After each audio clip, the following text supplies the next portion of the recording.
So to me, I'll take the time with the sellers and we walk through every room and look at all the things. I look at windows, I look at roofs, I look at seals, I look at water leak. I have radon detectors, I have gas, moisture detector meters. I have every kind of meter you ever can possibly imagine. People don't realize the real estate industry is probably one of the most important industries in the entire world. And the reason why I say that is without real estate, selling a house, guaranteed rate doesn't lend money, so it doesn't make money. Home Depot doesn't sell the paint to fix up that house, inventory, and they think that everything's overpriced. Yeah. And even if you go to the Pulte's or the MI's, their prices of their houses for their entry-level house is so expensive now. Yeah. It kicked out the first-time home buyers, pretty much.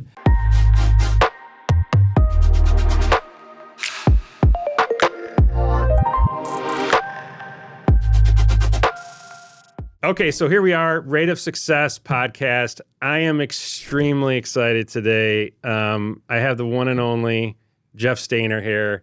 And Jeff and I have known each other for quite some time. Yeah, I was a part of the office my early part of my career. We have remained, friends and colleagues over the years and done a lot of events. We've gambled together.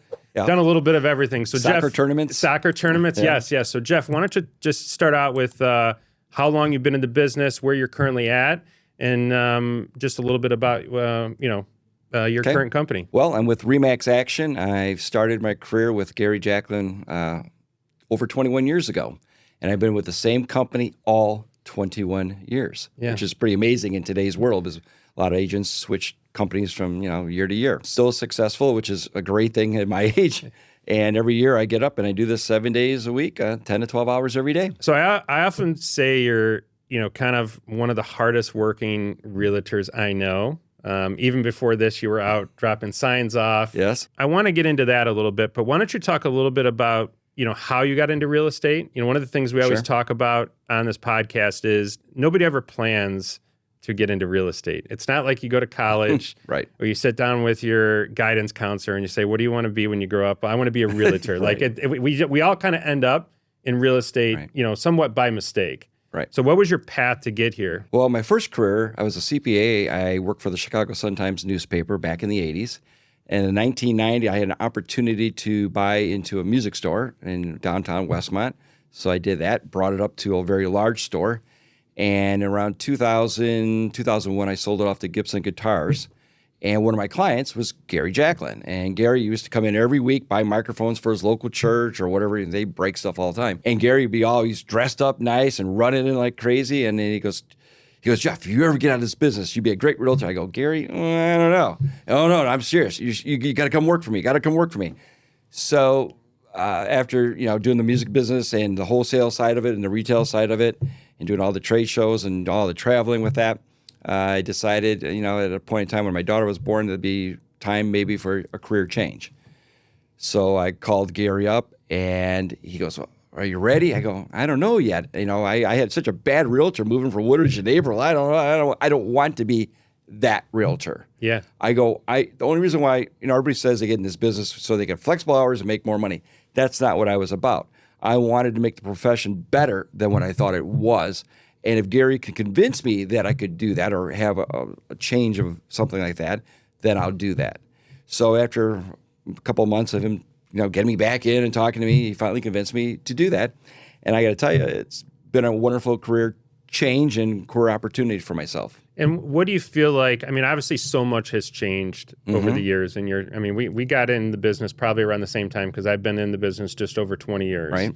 And I know how much, has changed in our business, but to be with the same company for that time, period of time, right. Obviously to what you said earlier is a big deal because most people are not. Right. I mean, I look at, people's job history every single day. Like if someone stays at a job for 2 years, it's a long time nowadays. So what has been that journey? And obviously I'm sure it's your relationship with Gary, but what has that journey been like from going from, a CPA to the music business, because those don't really go together, and being a business owner. Right. Did that help you prepare, to be a realtor and run your own business? It did, because in the music business, even though I had an 8,000 square foot store, and on the wholesale side, I took care of 162 major endorsees from Aerosmith to Def Leppard to all those guys, every part of that job was selling. Yeah. right? And in the music store, even though you have 8,000 square feet and millions of dollars inventory, you still don't have everything in stock. So someone came in for something and I didn't have it. I would have to be able to sell that to that person without ever seeing it or touching it and be able to describe it good enough where they go, yeah, I want to buy that. And actually, the very first day of my music career in 1990, this fourth grader came into my store and she asked me for a clarinet ligature. And I bought, the store with stock and everything, and I had no idea what a clarinet ligature was. Yeah. I mean, and she looked at me like, you own the store and you don't really know what this is? And I go, sure I do. And she goes, it's right there. And she goes, they come in metal. It's the thing that holds the reed onto the mouthpiece. Yeah. But at that point in time, I'm coming from the CPA world to music in 1 week. So at that point in time, I took every book home that night and I memorized everything that I could possibly sell in that music store and the correct terminology. So that little fourth grader taught me one important lesson is if I don't learn how to sell and know the product that I'm selling, I will fail. If I fail, then I lose my house and everything else I invested in. So I attribute my entire real estate career to that little fourth grader. Yeah. And actually, when I bought the wholesale side of the company, I had to borrow $10 million. And in my 30s, I go, what 30-year-old kid can borrow $10 million? So I had to convince the Midwest Bank of Hinsdale back then to come up with a business plan, then to borrow the money to buy the wholesale equipment that was stocked at a company called Command Corporation, which is a Fortune 500 company in Connecticut. And then I had to fly to England for the company who actually made the product, convince those three gentlemen that, yes, Jeff Sainer, who has no national experience, that, yes, I could take over the entire United States distribution of this product and take care of all the endorsements and yet set up service centers across the United States and do all the trade shows in Anaheim and Nashville and everything like that. And I did. Yeah. So, I worked a lot of hours back then. I mean, it's a window in to me for as long as I've known you, because I knew you were in the business, but I never heard you talk to it at that length. So now, everything starts to make sense a little bit, where your work ethic come from. And I really mean that, Jeff, because I work and talked with a lot of realtors on a daily basis. There's things that you do that is far greater than what most are required to do, meaning you go above and beyond. Okay. I try. And I'm assuming in the music industry, a lot of that was based off of relationships. Right. Whereas in sales, where we're at now, it's just the same relationships, and I don't see you doing a lot of flashy, object items in our business. You're kind of boots on the ground. Right. Nobody's going to do it better than I do, and I'm going to do it on my own. So where did that, kind of work ethic and mindset come from, being in the music business and just learning to build those relationships? Yes, because even when I went from that little store downtown Westmont to the larger store in Darien, I never closed one store to open up the other store. So when this store closed at 9 o'clock at night, then I would go to the other store to 2, 3 o'clock in the morning, paint the walls, set up displays and all that. And so therefore, I closed one store one day, opened the new store the very next day with the grand opening. Yeah. So I always believed in getting things done and working hard to get those things done, and always customer service through taking care of your clients is key, because I want loyalty of clients. Yeah. And I took that same mindset, I guess, if you want to call it, to the real estate business, where I do that with my clients today. Yeah. I mean, yesterday, I cleaned a lady's floor with mineral spirits to get all her daughter's, acrylic paint off the floor when we shot the house.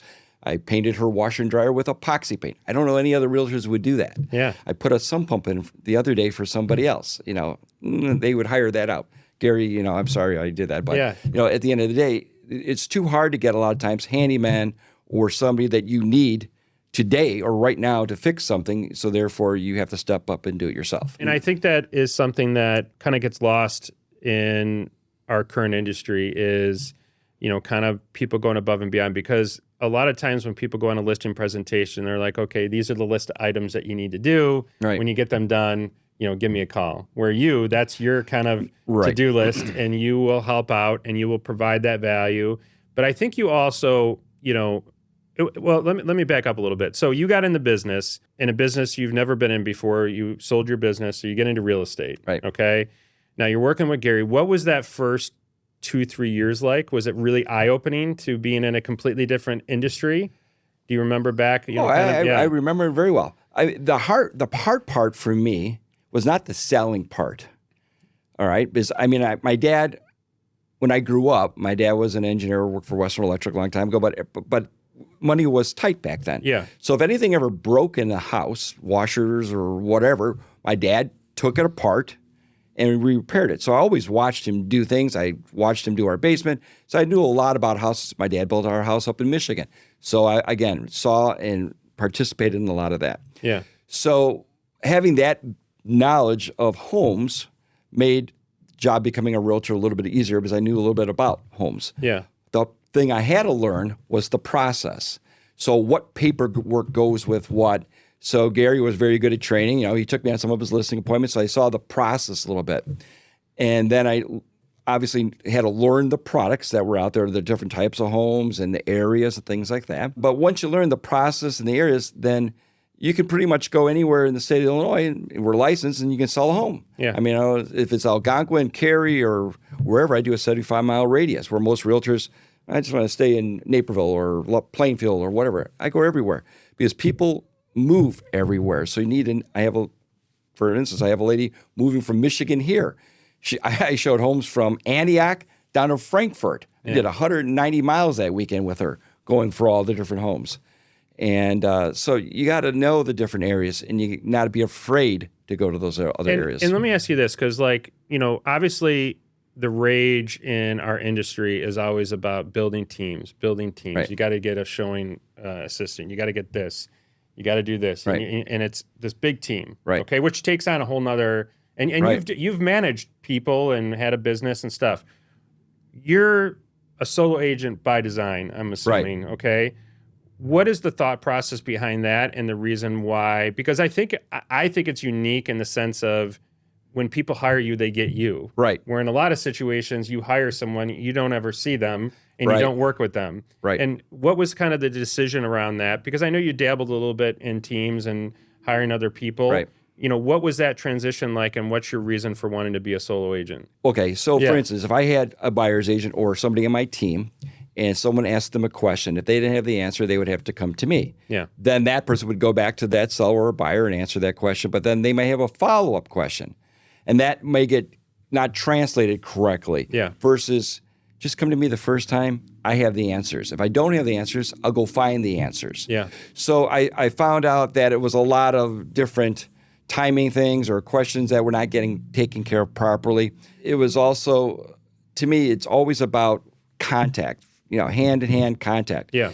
For instance, even during COVID, when we were not allowed to go to our closings, the only time in 21 years I never went to a closing is when I had COVID, October of 2020. Yeah. Even though after that, you're not supposed to be here, I sat out in the lobby, I sat out in my car, I was still at my closings. Why? Because we all know things don't always go smoothly at closings. So therefore, if there is an issue, I can take care of it.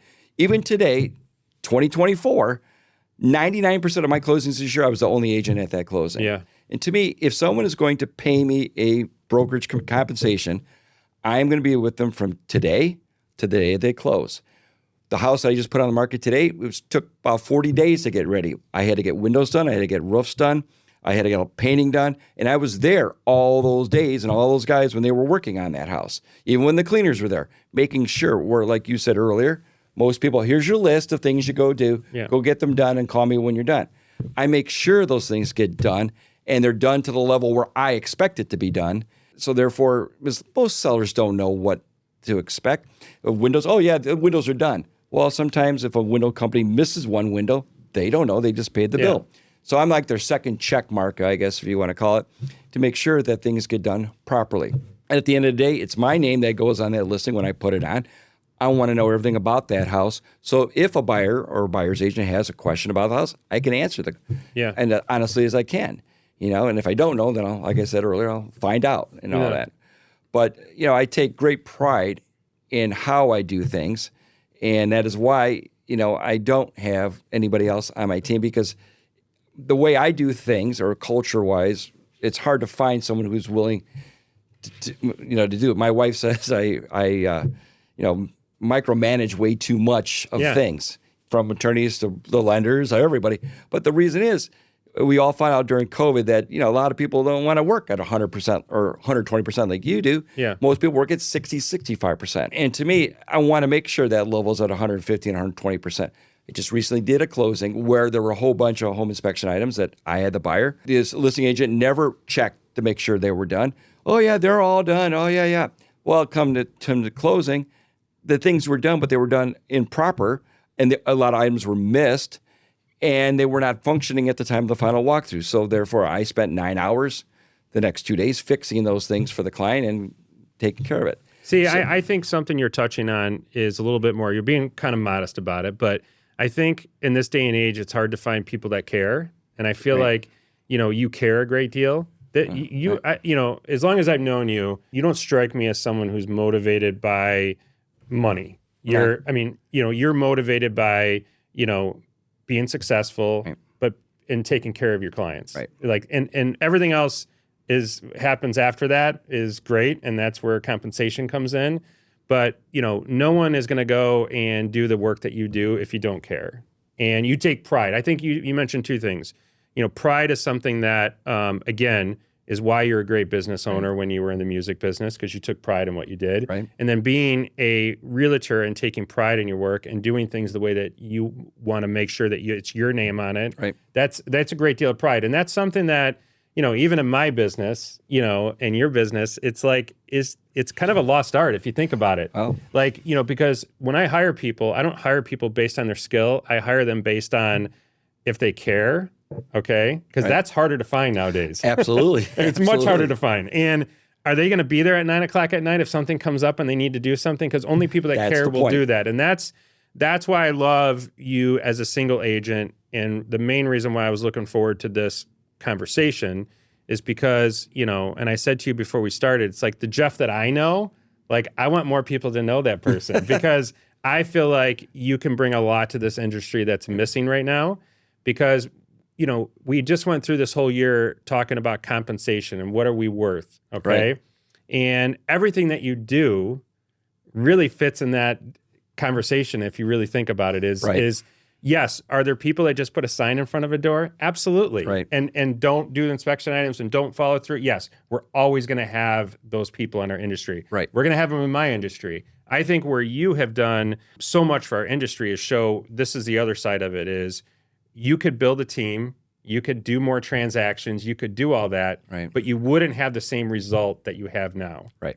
And that is more important to you than that. And that's where I think I just respect what you've been able to do so much because it's you're taking care of your clients and that's the most important thing. So I wanted to touch on that a little bit and just go through that. Now, we've talked many times over the years about what could the industry benefit from. I talk about education a lot. So we talk about education a lot from a loan standpoint and understanding the process. And when you talk about education in real estate, what do we talk about? Like, it's about how to be a first-time home buyer, how to sell your house. What we don't talk about is something you're very passionate about. Right. And that's how does a home work? What happens after you close? How does, what are the different type of furnaces? What are the different type of air conditioning? And how is this going to impact you later? Are you going to need to replace this?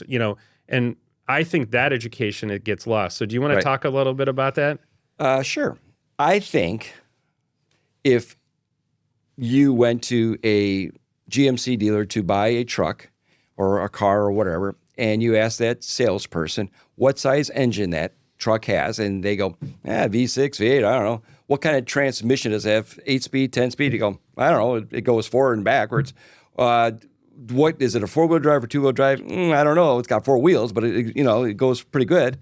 Would you buy that truck from that salesperson? The answer is probably no. You'd walk out. Yeah. Here we are as realtors buying the most expensive thing we ever buy in people's lives, and a lot of realtors, or just say the profession in general, has no clue what the product that they're selling.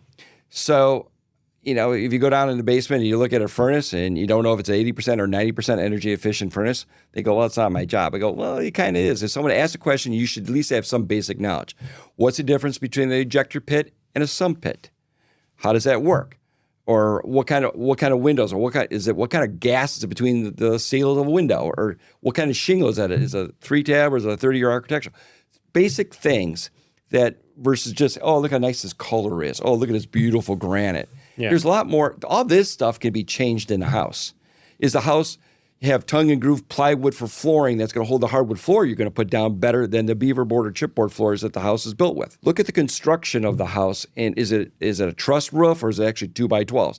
That means it's going to be worth more if it's actual stick built. Yeah. So understanding some of those items to me is important. And our board and our industry is missing is a lot of classes on homes. Yeah. They'll have every accreditation on luxury home marketing or this or that or that or that.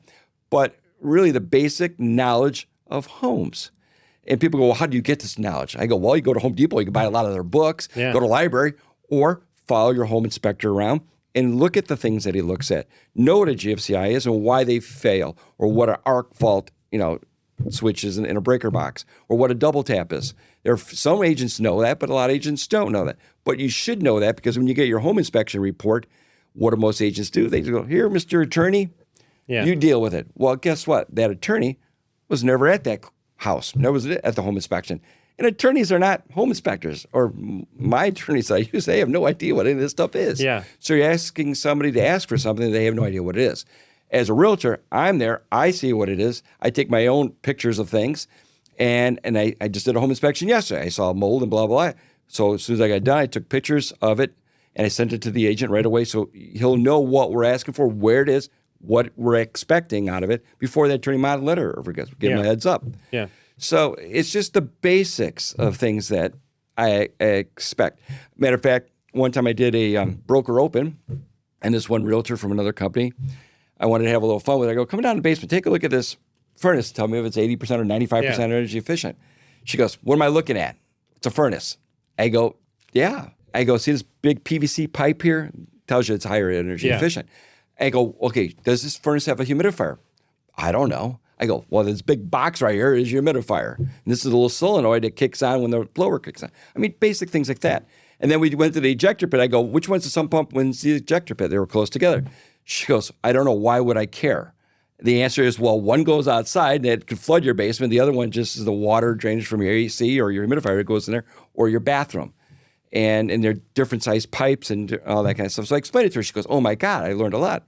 I go, you should know some of those things, because what happens if you do have that hard client that's the engineer type that asks you those questions? You need to not look stupid in front of people. Yeah. You are the real estate professional. You are the licensed professional. So therefore, you should know some of the basic things about a house. That's why I always, complain or harp on things that, people don't know. It's not just about selling a house and never showing up to close. There's a lot more things that occur in a real estate transaction. That's why when I told Gary if I could make the profession better than what I thought it was, because when I moved from Woodridge in April, I had a terrible agent. She never did anything in my behalf, and she made me give a window allowance, is why he's still mad, for $6,000, which I know today would have been a $200 allowance. So it's like, but she goes, oh, no, you have to do this or that buyer's going to walk. And she was doing dual agency back then.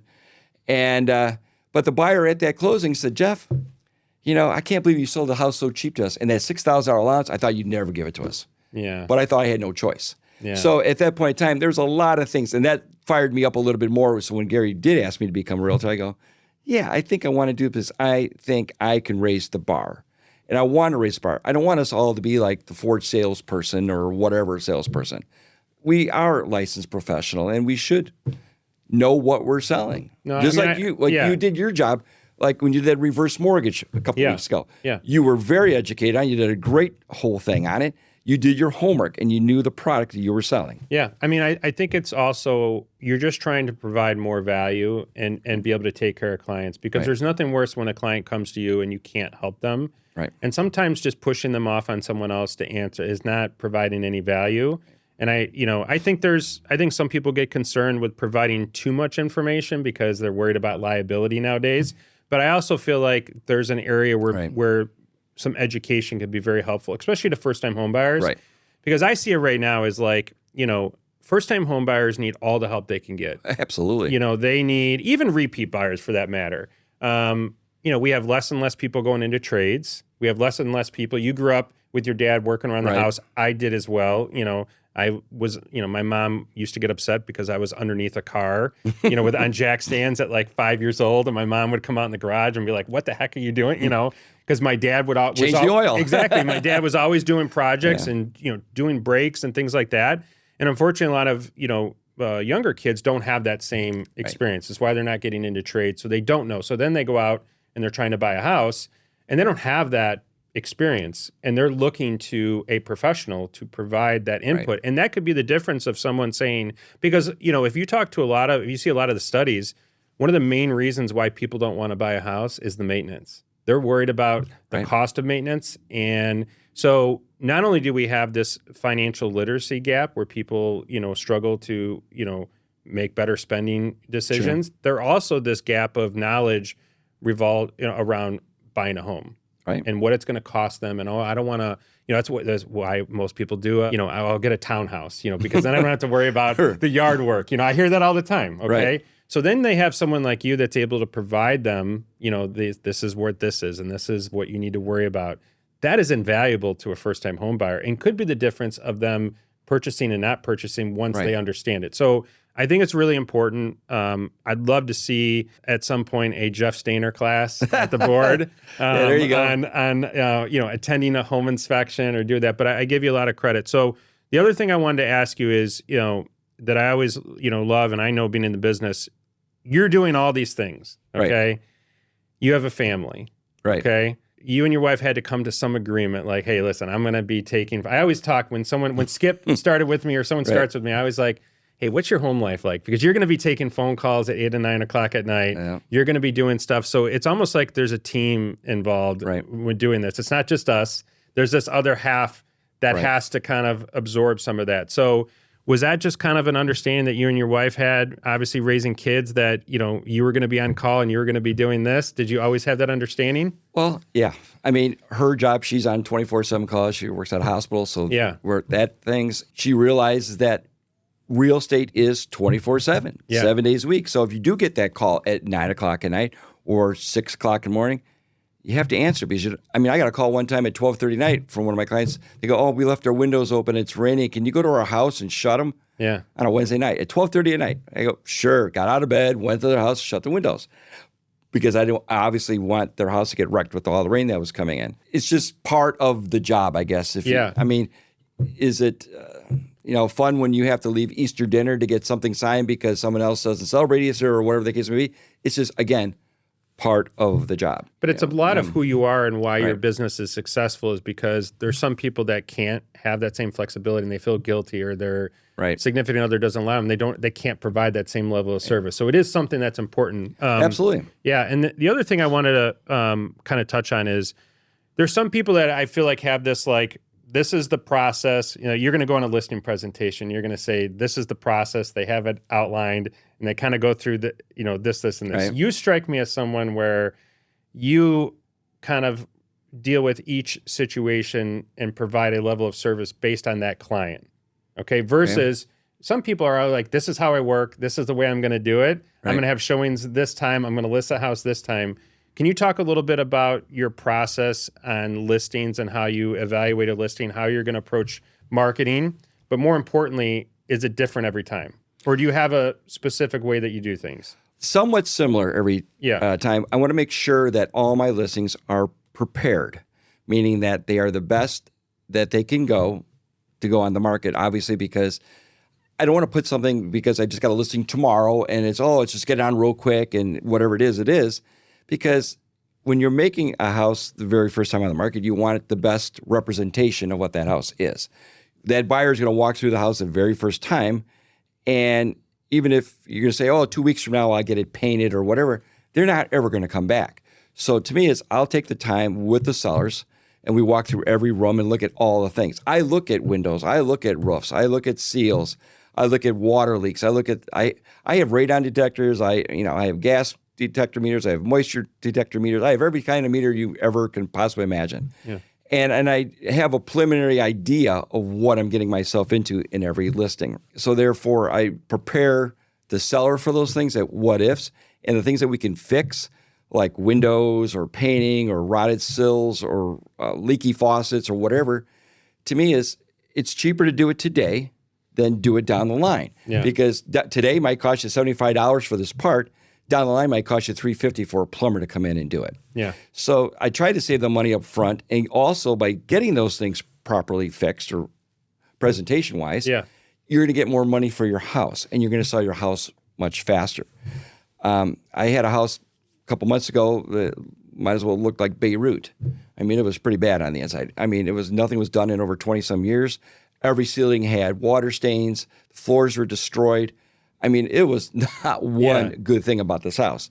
So I had the windows done. We had the floors finished and sanded. We had all the walls painted. We had all the plumber's vents repaired. We had the deck redone, sump pump replaced. I mean, everything. Yeah, It took yeah. 60 days. Yeah. But we put it on the market, and they sold it above asking. Yeah. So again, you do it right, what I think is right, you'll always end up the seller with more money in their hand. And you have to have faith in the process. Yeah. Meaning, at the end of the day, it's amazing to me that everything closes. Yeah. Yeah. But yeah. you have to have, because there's so many things that can go wrong, right? Yeah.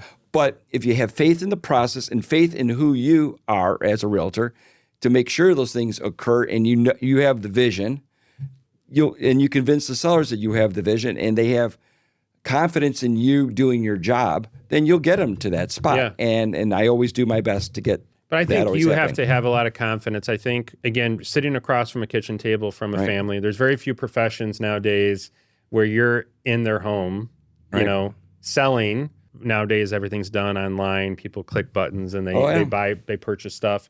And now here you're sitting at a kitchen table in their house, and to have the confidence to be able to kind of go through a strategy, where do you feel like that? Did you get that from your previous, what you did previously? Because you talk like it's natural, but most people don't have the level of confidence, and maybe why they don't learn more about the house or Right. the structure of the house, maybe why they're not suggesting doing the work up front, where you have that confidence to say, this is Right. what I feel like I can do. This is why I want you to do it. And this is going to be the outcome. That takes a lot of confidence on your part to be able to talk about. Well, it goes back to the music industry, for Yeah. instance. If you got 500 guitars on the wall and everybody wants to play a guitar or whatever, sit on your little stage and play, they fingerprint it all. Yeah. By fingerprinting a guitar lowers the value of the guitar. So every day you clean them up, make them all nice and shiny, you always get more money for that guitar Yeah. or that instrument, right? So presentation, if you walk into go back to the automobile place, for instance, if all the cars were in there were all dirty or damaged or scratched, were they going to have the same value as the car that's all nice and clean? The answer is no. Yeah. So bringing that same concept to houses, I mean, you got to do to make it as good as you possibly can with whatever budget they have. Yeah. There are many times I've taken money in my own pocket, which I don't really want to say a lot, but I've done in Yeah. my own pocket to fix up the houses where I get reimbursed then at closing, just to make sure it gets done if they're unable to do so Yeah. financially and stuff like Yeah. that. But because to me, it's the benefit to that seller to do that, especially, the elderly or something like that, where they really need the extra help. Yeah. Yeah. So what do you feel like the biggest challenge right now is that you're hearing from sellers? You talk to a lot of people. You have, Right. being that you're the person that they talk to, what is the biggest challenge that you're hearing from sellers right now? Oh boy, that's a good question.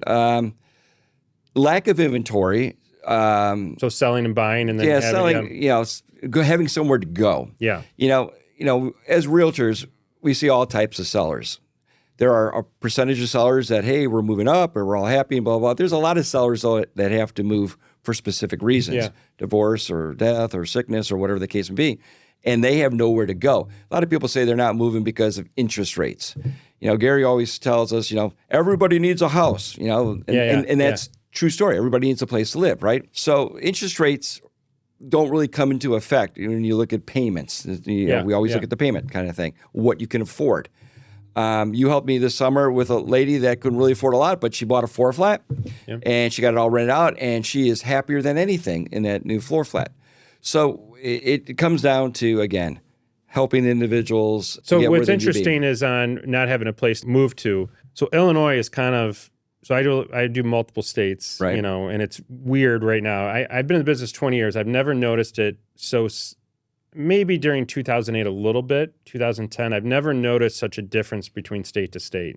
Oh, yeah. So Florida, tons of inventory. I mean, way more than they did in 2019. Mhm.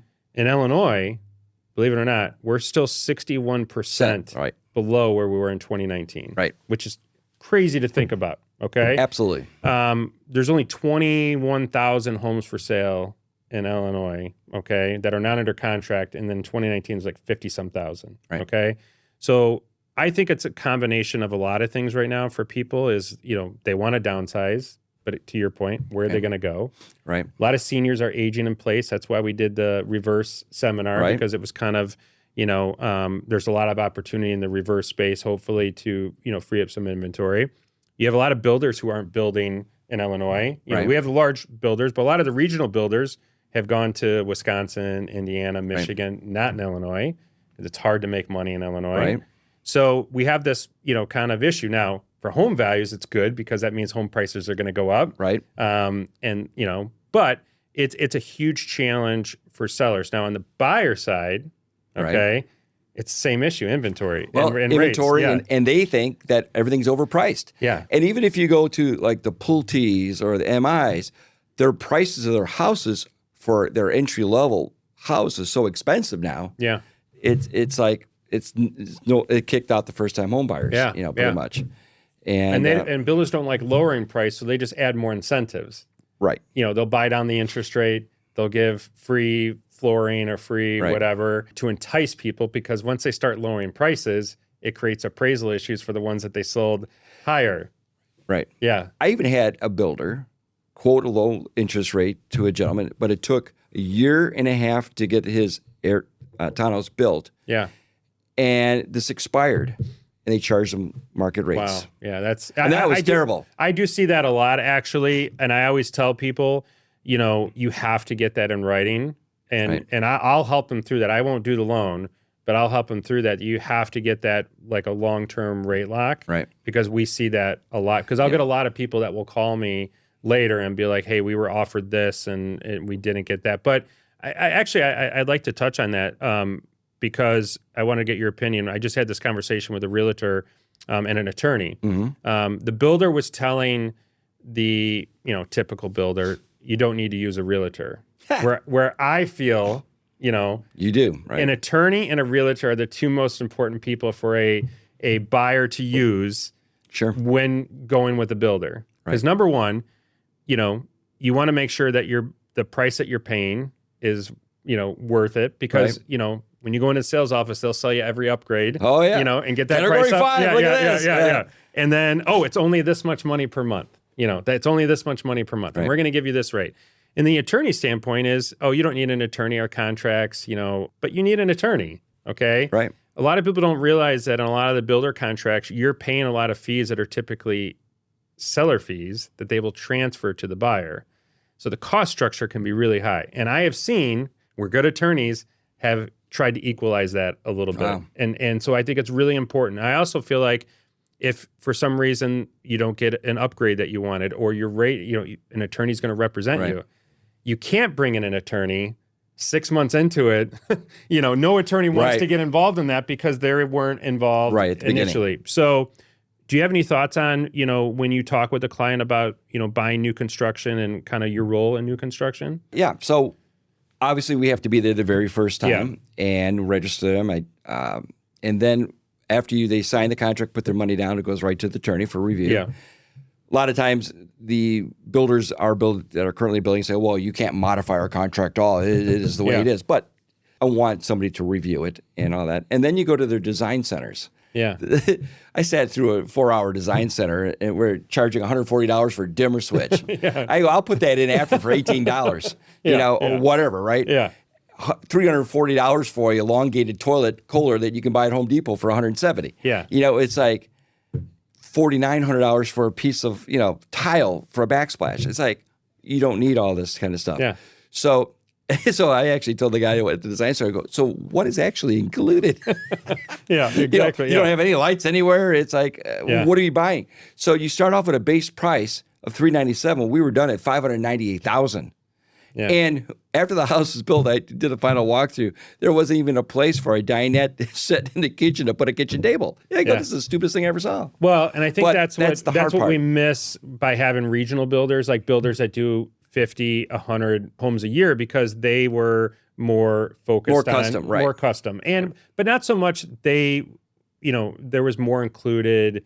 Now when we only have the track builders, it's like, okay, these are the what five category? Yeah, Right. These are the five tiles that we have. These are the five because they bought in mass quantities and they got a huge discount, and they're just trying to squeeze every dollar out of these homes. Right. And they're still priced high. So I think it is important. I also think that's why home prices in Illinois, in my opinion, the moment rates start to go down, will continue to move higher, just because we just don't have enough new construction.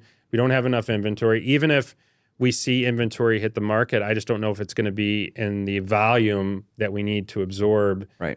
So on that, what do you feel, talking with buyers, what do you think is the biggest struggle that they have right now outside of affordability? Because I don't know if you saw, NAR just came out with their stat. Average first-time home buyer last year was 38 years old. The highest it's ever been. Yeah. And I think a lot of that has to do with education, just because they're paying rent. And a lot of times, I see them, they got these high-end rentals, where they're getting used to living in something with a lot of amenities. Or they can't because they have high student debt too. I mean, some of these professionals that come out with $200,000 or $300,000 of student debt, they can't buy either. So I can see why they're saving more money for the down payment. That's why they're getting older to buy their first home. Yeah. And with the younger generation too, they tend to move jobs, like you said earlier, way more than I ever have, right? So they stay with a company 3 years, and they use that to bounce to the next company for more money or whatever, and they don't know where they're going to live. So that's another probably reason. Do you think people feel like home prices are going to come down, and then they'll kind of wait for that? Yeah. But I keep telling them it's not going to. Yeah. Yeah. Because ever since God created dirt, as Gary always says, and I see it, there's only, as your slide a long time ago said, 7 times out of 77 years, homes actually went down. But 70 years, it went up at an average of 6%. So you might have one down year in 2008 when the mortgage crisis and all that took place, homes went down a little bit. But after 2014, home prices start going up, and they are continuing to go up. Yeah. So only reason why sometimes there's a home that has a price drop is maybe because the condition of that house, or a power line or a cell tower that the realtor priced in was overpriced in the first place. But in all reality, I don't see homes, unfortunately, coming down. And therefore, it becomes a more of affordability thing, as we always look at what the payment is. Yeah. But if homes keep going up, then it's going to be harder. That 38 may turn to 40. Do you have a lot of your sellers like realizing that the market's been really strong, and they're almost unrealistic in expectations because they feel like, what's your pricing conversation been like recently versus, even 6, 8, 10 months ago? Has it changed? Well, this year has been a very unique year. Yeah. All right. First part of the year was great. Usually since COVID, I would say, or prior to COVID, about 2018, July and August usually has been a slower month for whatever reason. I think it's because of all the weather being bad January through May, cloudy, gray skies every day, everybody gets depressed or whatever. And in July and August come around, kids are out of school, let's go on vacations. Exactly. And then August, hey, let's take that last final vacation. So then September it kicks back in, then you have a great year. This year, first January through June was great. July and August was a little slow, picked up a little bit. But then what we have is, the election. And the election took a lot of focus because it really divided a lot of way people thought, in a lot of ways that people thought and things like that. And it was on social media, it was on TV, it was like, oh my God. And then you have the wars going on in Ukraine, and you have the Israel war starting October 7th. You got a lot more sidetractions. Uncertainties. Yeah. And then that brings it over to the stock market, right? And the stock market, the bond market. And even though we had that half point and then the other quarter point, 3/4 of a point of interest rate drop, that was all factored in prior to the interest rate drop. And then when the interest rate dropped, it went back up to 7%. It evaporated. So the consumers don't understand the relationships very well between how that all worked. Yeah. And then you throw in our August 17th NAR thing, And that was a whole nother conversations with buyers and sellers to understand how all that worked. That scared a lot of people because they didn't understand more things change, more things stay the same, as that saying goes. But on August 17th, I'm just curious, have you seen, now that it's over, it was so much noise leading up to it. Sure. Okay.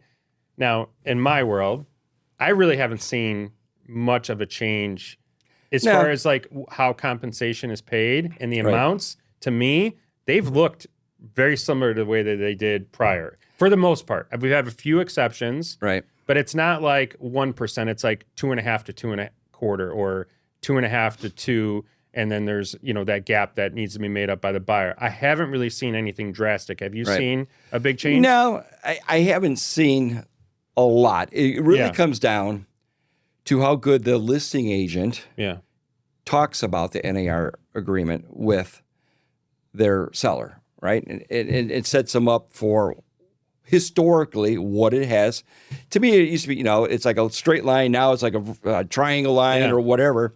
But at the end of the day, before or after August 17th, the buyer is the one who brings the proceeds to the closing, and the seller benefits from those proceeds. And the seller always has to look at what he nets. Right? That's what it comes down to. So you want to hear something crazy? I talked with a realtor group the other day, and they've actually raised their compensation for buyers. Oh, yeah. And they're basically, the way they had discussed it is they do all this work, and they felt like, it was a time that they're not going to do all this work if they're not, and they're using it as an opportunity. I feel like I've used the word separation season. This separates the players in the industry from the pretenders. Yeah. And I feel like, and I told you this when we talked about, NAR numerous times, right? And I felt like, someone like yourself, this is where you're going to separate yourself from your competition. Right. The amount of value and the amount of, care that you have deserves to be compensated. And I feel like you're going to attract more people. It's not about going out and finding business. It's about attracting the people that you want to work with. And I feel like you're going to attract more people. And I think a year from now, 2 years from now, you're going to have more business because of that, because now your business stands out because of that. So I think it's important. Do you have any thought, what it looks like a year from now or 2 years from now, as far as, everything that's happened over the last year? I think business is going to be really good next year. Yep. I think, because if you look at 2020, when we had COVID and nothing was going on, everybody was preparing their house, Home Depot prices went up and everything like that. This last 6 months, call it to the end of the year, is a little lackluster. I mean, it's still stuff going on, and I get all that, but to me, it's still a little lackluster. I think next year, I think people are going to have a better consumer confidence level, more positive, hopefully. Yeah. And because the new administration will be more business oriented, more everything, and hopefully energy costs come down and food prices come down, whatever. That gives all consumer confidence levels. Yeah. And when people are confident on the economy, people spend money. Yeah. People don't realize the real estate industry is probably one of the most important industries in the entire world. And the reason why I say that is without real estate, selling a house, guaranteed rate doesn't lend money, so guaranteed rate doesn't make money. Home Depot doesn't sell the paint to fix up that house. Ashley Furniture doesn't sell the furniture to furnish the new house. Beacon's Moving doesn't have the trucks to move. It all stops. Yeah. And so real estate affects every industry. Of course. So in a weird way, but it does. And so to me, I think banks, they would make a lot more money by lowering the interest rates and lending more loans. I mean, do the refi. Yeah. I mean, there's a lot of money to be made. But I think that will all take place hopefully next year and the following year. So I'm thinking next year, 2025, I think it's going to be, there's really no, or unless, something happens with the wars or whatever, or something that we can't control. I think it's going to be a very good year. So I think I agree with everything you said. I think there's one thing that is going to be talked about more next year than anything else. And I think it's the only thing to look at if you want to know where interest rates are going, and that's deficits. Well, yeah, got to cut the deficit. So the bond market is going to force the market's hand when it comes to deficits, because anytime that we have, tariffs are essentially inflationary. Yeah. But they can be used as negotiation, and that's what hopefully the administration will do. But if we start paying down deficits and the budgets don't get out of hand, okay, you will see mortgage rates move significantly lower, because the only way the government funds, all Right. the spending is they issue treasury bonds. Right. And that's more, treasury, hitting the market and the bond market, regardless of what the Fed's doing. Right. That's the crazy thing, is the Fed can be lowering the Fed funds rate, Right. and mortgage rates can move higher. And that's a very hard dynamic for That's what people to don't understand. Exactly. Right. And if we can control deficits, it'll be talked about a ton. Nobody likes to talk about deficits, when it's an election year, because that means you're taking away stuff. Right. Okay.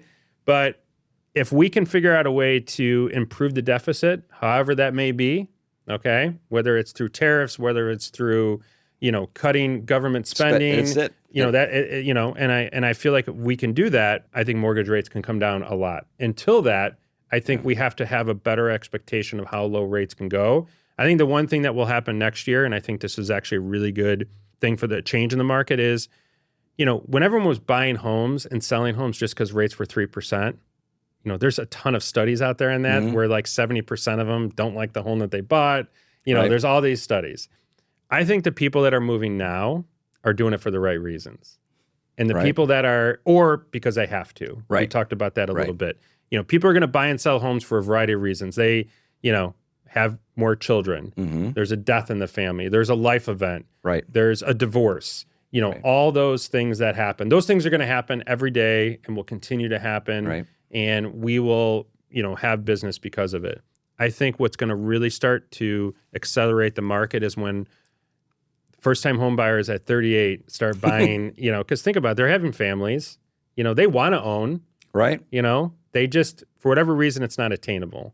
Right. And what do you feel like you've been at? So this is one thing I want to get to. So you've been in the business for 20 years. You've been at the same office. You know, I'm sure you get recruited all the time, like I do. I get calls all the time, but I'm happy. I'm where I want to be. Where do you see, you could easily, you get a lot of love, I'm sure, from a lot of people. Okay.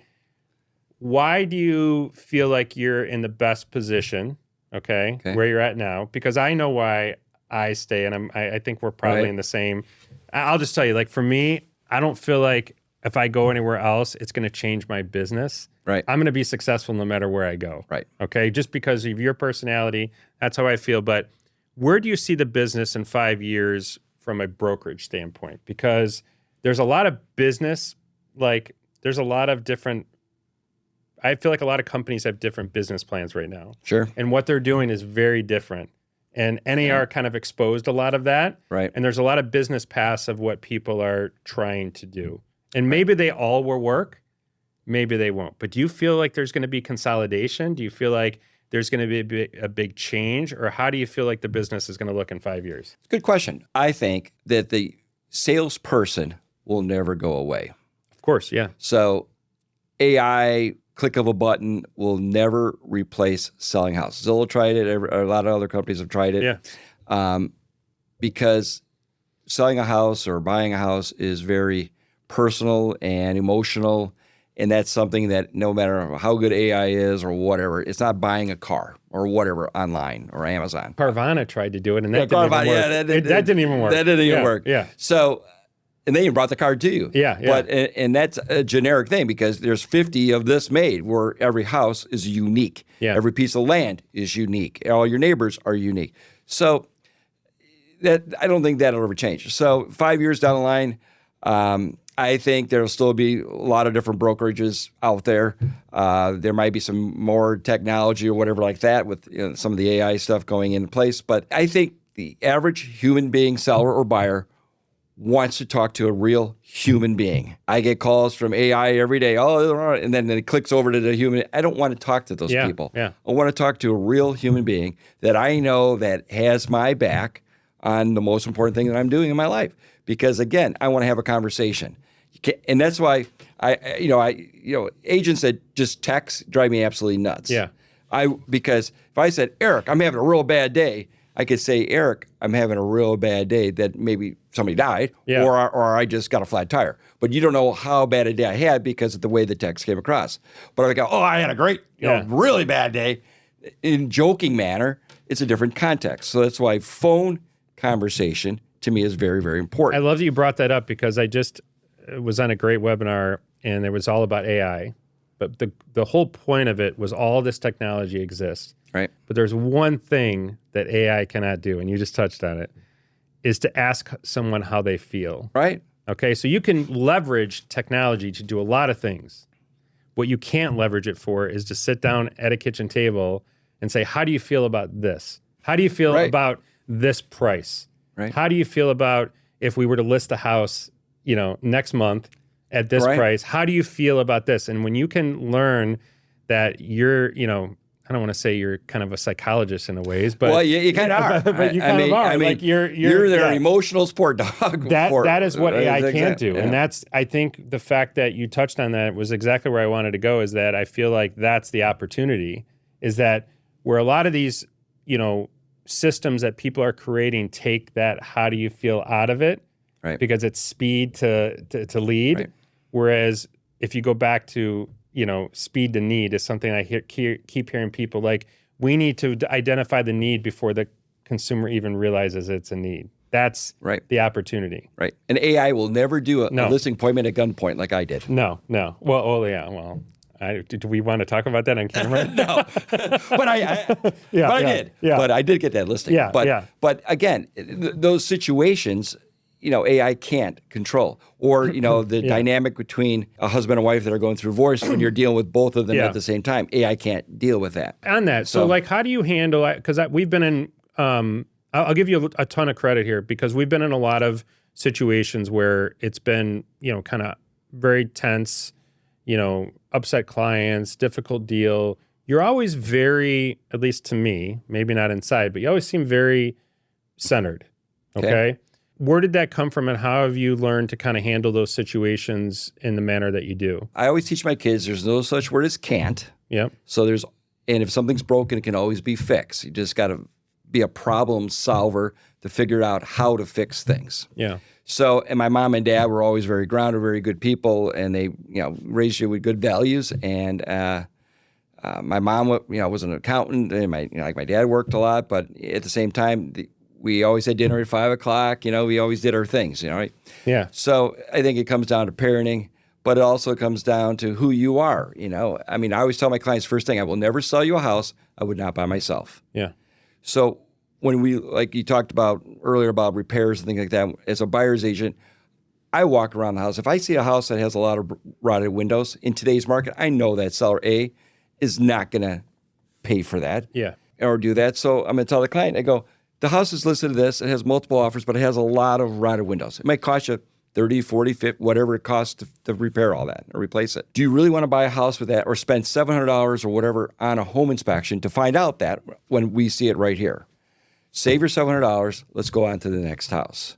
So by having some background for a little bit about the knowledge of the houses, you can actually save your client money and get their trust better too. Yeah. By not trying to push them into a house just because, oh, you like this house, right? Oh, look at the great colors. But there's more to it. But don't you feel like the big thing missing right now too is like, keeping up with home maintenance? So even as homeowners, like, there's a lot of homes that are in the condition that they are because the person never did. They don't know how. Well, that's what I'm talking about. Yeah. I think that's the education piece. It's funny. My buddy is a service writer for Lexus, and he jokes about it. He's like, people will drive the car in 4 bald tires, haven't changed the oil in 20,000 miles. 20,000 miles, and they're wondering why the car, and then when we have to do repairs, they're upset because of the cost, and they don't even do the repairs. They'll just buy a new car.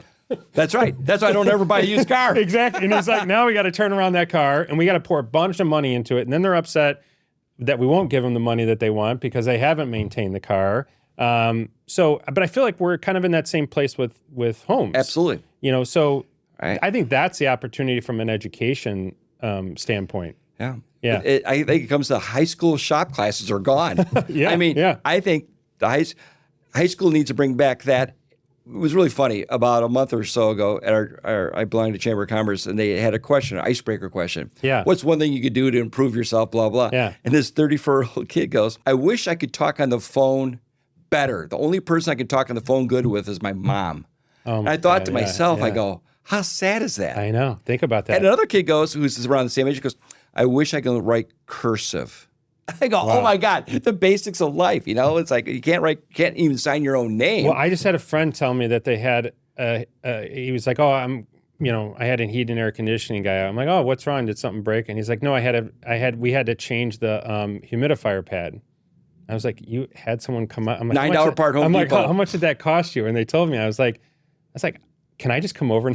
I'm like, you should never pay someone to change a humidifier. Like, it was like, that's Exactly. a huge expense to do. Yeah. Okay. So this past weekend in the house, I told you I had a bunch of home inspection issues. So the humidifier didn't work. So I told the furnace guy was there who installs new furnaces but doesn't really do a lot of service calls. Yeah. He goes, well, I think this transformer's good. I go, is it putting out 24 volts? So I think it is. I go, let me go get my voltmeter out of the car. Yeah. Wasn't even put out any volts, so we knew the transformer was bad. Yeah. So we replaced the transformer, solenoid was frozen. And so we put a new solenoid, but water was still not coming through. I go, well, there's a little filter on the inside of the pipeline that allows the so calcium deposits to get it. He had no knowledge. I go, you install these things. You work for a big furnace company. So here, Jeff Sainer, the realtor, fixing his problem, and he got paid, I didn't. Yeah. So, but it's amazing to me about, again, home maintenance. Everybody thinks sump pumps last forever. They're good for 3 years or whatever the warranty is. Oh, I don't have water in my basement. Yeah, because you probably haven't had rain. But when you go into subdivisions after a really heavy rain for a week and you see all the carpets out in front. Well, you only have your sub pump back up once. Yeah. And then I finished my basement. I have 4 sub pumps. Really? Wow. I have them like stacked up as backup. Oh my God. So I had a guy come out. I'm like, if this was your house, what would you do? What would you do? I'm like, that's what I want. And that's exactly what he did. That's what I always tell people. If you're going to do a backup sump pump, go to U.S. Waterproofing, go to Permaseal, or go to a real plumber. Yeah. Don't buy that Home Depot watchdog. You're going to be putting water in every 30 days, or replacing the battery and pouring your own acid in every year, which I've done for people. Those don't last. Yeah. I go, get a real backup sump pump, especially if you're doing it in a basement. And ejector pits and all those, they don't last forever. They need to be maintained. Yeah, yeah. So when I go through homes with people too, I always talk about the maintenance of all that kind of stuff. It'd be amazing how many times I pull the front off a humidifier, nothing, like that pad you just talked about, solid black mold. I mean, it's gross. I go, you're breathing this in your house. Yeah, yeah. So, and they go, oh, we have no idea. One time, a guy bought a house. I pulled the furnace filter out of it. He goes, what are you doing? I go, I'm pulling out your furnace filter. Yeah. What filter? He lived there 13 years. It was totally disintegrated and black with that. Oh, it was gross. Mold that's just floating through the house. I go, you're breathing this. So, so on all this, because you have such great stories, I know you decided to, at some point, you had an event. Yes, 2020. The week before COVID, everything shut down. Before you got it in just before I called it the 2020 main event. Did not know that 1 week later COVID would be the main event. So talk a little bit about what the event, because it's one of the most unique events I've ever heard of in real estate. So what I did, all the years of real estate, there are a lot of funny events or things that I've seen through my 20 years. Yeah. So what I did, I rented out a big theater and I recreated with sets the whole big with it. I got everybody in my family and people I knew to get involved with it. And we reenacted 9 of those major events in front of a live audience. Yeah. And everything like that. And then I had Mike Toomey from WGN TV and John DeCoste from WGN Radio. They did a follow-up 40-minute kind of comedy thing at the end. Then everybody got a closing gift. We went to all the restaurants and things like that downtown April. Got great gift cards. Everybody gave that to all 250 people. And then I fed them all with wine, beer. Nobody paid anything to come see it. Yeah. And it was like 4 hours, whatever. But Mike Toomey, who I just saw like about a month ago at Zany's, he goes, I got to tell you, that thing you did in 2020, he goes, that's the funniest thing I've ever seen as an amateur person ever do. Yeah. Because you don't realize how good that was. Yeah. I go, yeah, it was pretty good. Are you going to do it again? Yeah, if you guys want to help me, I'd be more of course, I'd be more we'd glad love to recreate that. Yeah. But but as long as the country doesn't shut down after we do it, we're good. Yeah. Gary goes, you got to change all the names of the people. Yeah. But at the end of the day, it was real people in real situations that the audience couldn't believe they actually occurred. So, and they were some of the craziest things you ever saw. And but we created them. I built a car that was like 10 foot long with doors and headlights and everything worked. And I bought toilets for certain scenes. I bought everything. Yeah. I spent like $6,000 on this thing to make it realistic as I possibly could. Yeah. And so people felt like they were part of what actually occurred. And we all rehearsed for, weeks all the lines, so everybody knew what they were supposed to say, and I had stage people moving things back and forth. It was all good. So I think we should, because all those crazy stories in real estate, I have a feeling if we got your kids in a room, they would have even more crazier stories about Dad over the years. Yeah, probably. Well, my kids were in some of those skits. Because I've seen you do some crazy things in the boat race that you do. Yeah. So I'm sure you have some great stories from that. So I just wanted to end up on a couple things. Number one, I always like to ask everyone, if you were not in real estate, okay, it can't be the music business because you were there. Right. What would be kind of the dream job for Jeff outside if you weren't in real estate? Well, it has to be a job, huh? Yeah. if money wasn't an object, like it didn't matter. So is there anything outside that you do that, kind of is your, outside of gambling? No, I don't gamble. Yeah, I'm kidding. You make it sound like the fantasy thing would be to have a little desert island in the middle of the Bahamas and have, like an Airbnb there for the stars. That'd be kind of cool. So when I think of Jeff Sainer, I do think of the Bahamas. So how did that start? Is that kind of like, so you work your butt off this whole time, you're going nonstop. Is the Bahamas kind of your happy place? Your happy place. I've been there 69 times. Yeah. So is that kind of like your place to just go and kind of like recharge the batteries? Well, it's a place to recharge your batteries. It's 3 hours and 15 minutes by flight to the Bahamas. You've been there a few times. Yeah. They got some great restaurants down there, but the weather's always great and the people are very, very friendly, which I like. Doing some gambling, just talk that about in the Bahamas. I mean, I got to meet and gamble with LeBron James. I gambled with Buddy, the cake boss, the iCarly girl, Miranda. I flew down with Jerry Springer on one flight. Yeah. I mean, I had, when Brittany was working with my buyer's agent, she was one of my neighbors. She had her birthday down there, and we had Mick Jagger sing her happy birthday at one of the restaurants because we had it all rented out. I mean, I got to meet a lot of cool people down there. But when you're down there, everybody is the same. No one's like, don't talk to me kind of thing. I mean, I saw Kobe Bryant 1 week before he passed when he was down there.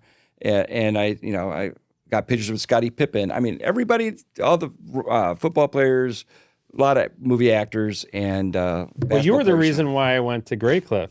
Grey Cliff is a 5-star. Because there were a bunch of people going, and then Jen's like, "Do you want to go?" I'm like, "Where are they going?" They're like, "Grey Cliff." I'm like, "Oh, Jeff keeps telling me to go. I got to go check this." And it was one of the coolest experiences. It is a cool place. And did you go to the? We did. Wine cellar. The craziest 385-year-old wine cellar by the Pirates. It's a very craziest cool, thing I've ever place. been to. And now I'm like you. Anytime anyone says they're going to the Bahamas, I'm like, you have to go to Grey Cliff. Yeah, Grey Cliff is definitely on the list. It's not like any other restaurant. No, I was going to say it was.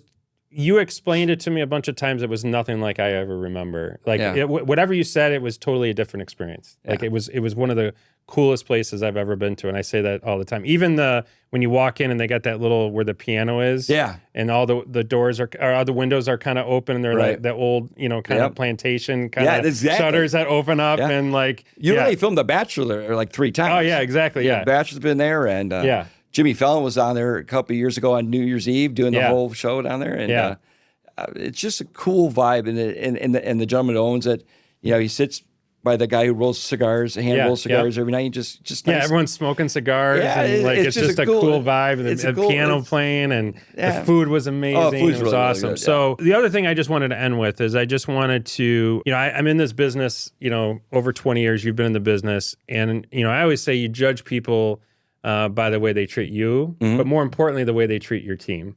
Right. And I just want to say, on behalf of my team, and just thank you. Like, you've been so good to my team over the years. Right. We don't work together all the time. We work together periodically. You don't need to be as great as you are. It's not like there's this ulterior motive of, hey, I'm going to take care of Hamilton's team because I need this. You do it just because that's the person you are. Right. And, my team doesn't get, the kudos or, the way they are, even the way you came in the office today, joking around with Skip and everything. Like, I just want to say thank you because it means a lot, and it goes a long way with the team. It helps. There's certain people that, you work with that, the team always enjoys being around. You are definitely one of those people. Well, so I just want to say thank you for that. And then also just want to say thank you for, how you have been in the business and the impact that you've had, with the way you do business is something our business needs more of. Well, thank you. I appreciate And that. I hope we get to a point where we can have you, and I wasn't joking, you know, where you can have a bigger impact on, you know, everything that you're trying to do with realtors and helping them teach clients more about buying a home, because I think it's something that our industry needs more of, and I hope we get to that point. Well, thank you. Yeah. Thank you very much. Thank you. Thank you.